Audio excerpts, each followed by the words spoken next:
বন্ধুরা নমস্কার। সপরিবারে দল ছাড়ার কথা ভাবছেন দিলীপ ঘোষ। তার স্ত্রী রিঙ্কু মজুমদার কি এই কারণেই টিকিট চেয়ে দলকে বিড়ম্বনায় ফেলেছে? অর্থাৎ দলত্যাগের প্রাথমিক পদক্ষেপ হিসেবেই কি আগামী বিধানসভা নির্বাচনের জন্য টিকিট চেয়ে দলের কাছে আবেদন করেছেন দিলীপ পত্নী? যতটুকু খবর রয়েছে বঙ্গ বিজেপির বিভিন্ন নেতাদের সঙ্গে কথা বলে তাদের সূত্রে প্রাপ্ত তথ্য অনুসারে তা বলছে যে বিজেপিতে মাঝারি থেকে ওপর স্তরের বেশ ভালো সংখ্যক নেতা দলত্যাগের জন্য তৈরি হয়ে রয়েছেন। উত্তরবঙ্গের আলিপুরদুয়ার এবং জলপাইগুড়ি জেলার বেশ কয়েকজন বিধায়ক রয়েছেন।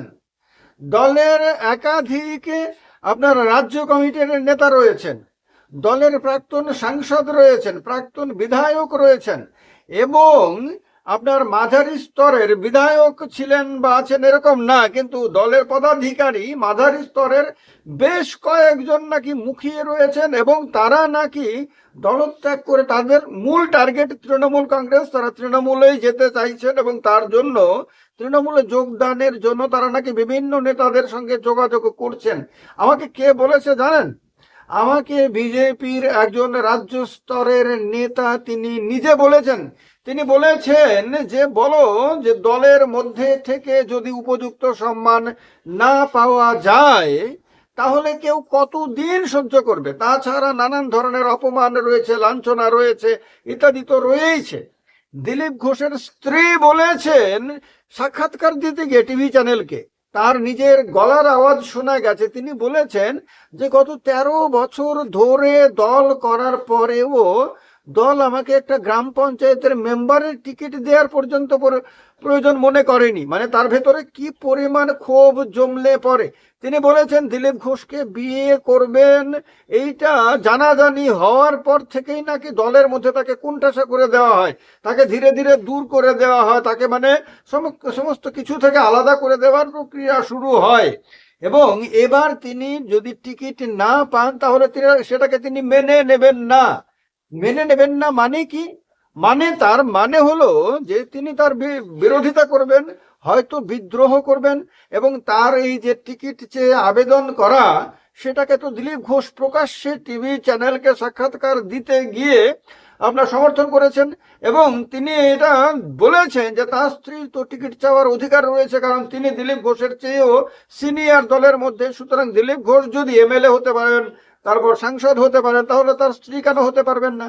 এবার কথা হলো দিলীপ ঘোষ দল ত্যাগ করে তৃণমূল কংগ্রেসে যে যোগদান করবেন এই রকম সম্ভাবনার কথা বারবার বলা হয়েছিল। দিলীপ ঘোষ যদিও এই সম্ভাবনাকে জিয়ে রাখেন, কখনো ইয়ে করে দেননি, উড়িয়ে দেননি একেবারে, আবার তিনি যাবেন এই কথাও বলেননি। কিন্তু এখন দেখা যাচ্ছে যে বিধানসভা নির্বাচন যত এগিয়ে আসছে তত নানান ধরনের অসন্তোষের কথা সামনে চলে আসছে। দিলীপ ঘোষ নিজে তার পছন্দের বিধানসভা কেন্দ্রে আপনি টিকিট চাইছেন, আবার ওই কেন্দ্রে হিরণ চ্যাটার্জি চাইছেন যে তার যাতে, যেহেতু তিনি দুঃসময়ে দলের বিধায়ক ছিলেন এবং আছেন, তার টিকিট যাতে না কাটা হয়। তো এ নিয়ে দিলীপ ঘোষের টিকিট নিয়ে একটা অনিশ্চয়তা রয়েছে।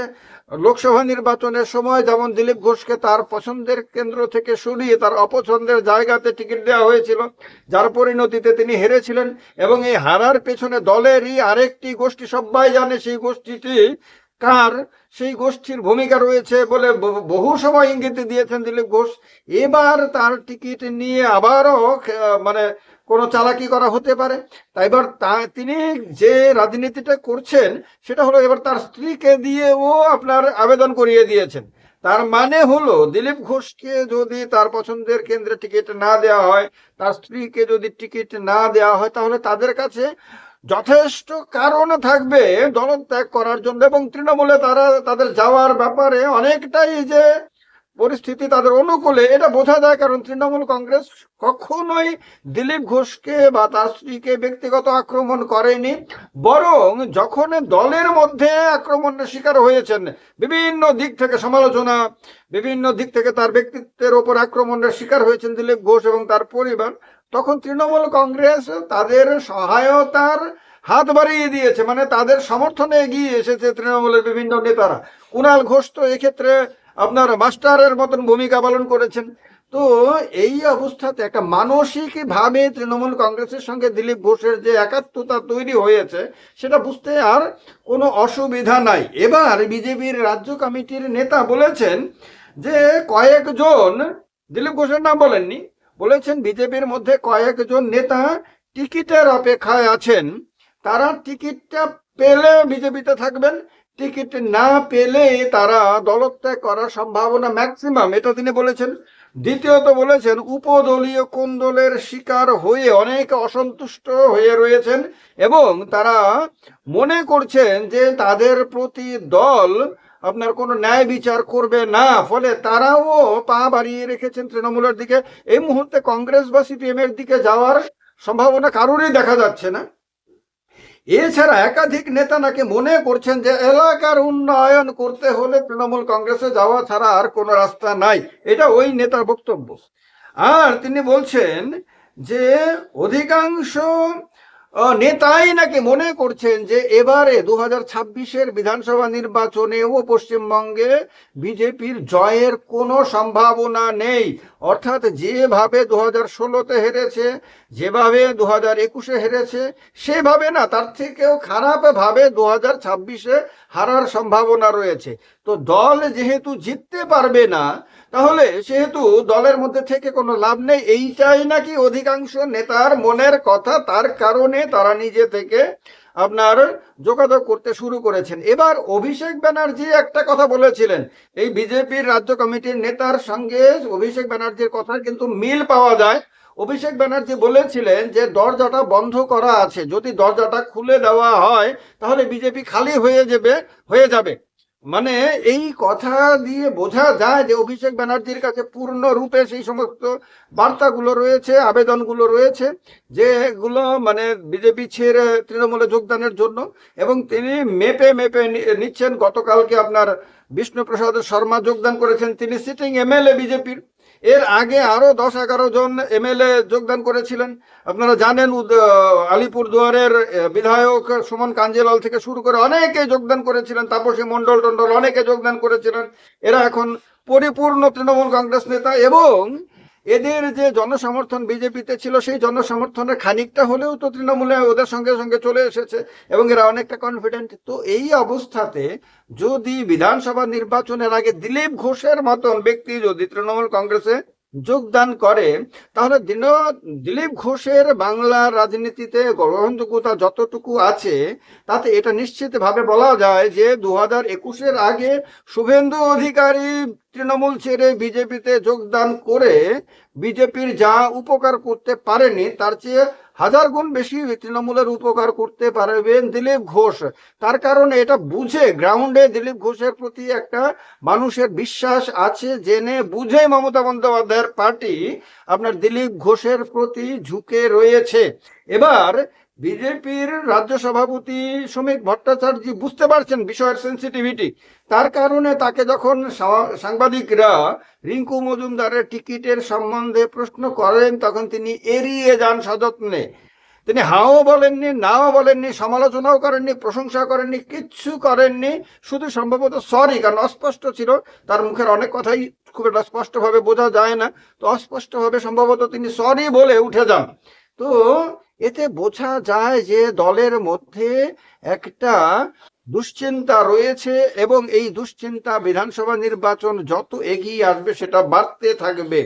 আর দিলীপ ঘোষ সপরিবারে দলত্যাগের ব্যাপারে অনেকটাই রেডি হয়ে রয়েছেন। এবার এটা দিল্লির নেতারা বুঝতে পেরে কিভাবে আপনার সামাল দেন সেটা তো দেখার বিষয় রয়েছে, কারণ দিল্লির নেতারা বুঝতে পারেন যে দিলীপ ঘোষের গ্রহণযোগ্যতা বাংলার বিজেপিতে রয়েছে, বা বঙ্গ বিজেপিতে একমাত্র দিলীপ ঘোষেরই গ্রহণযোগ্যতা রয়েছে।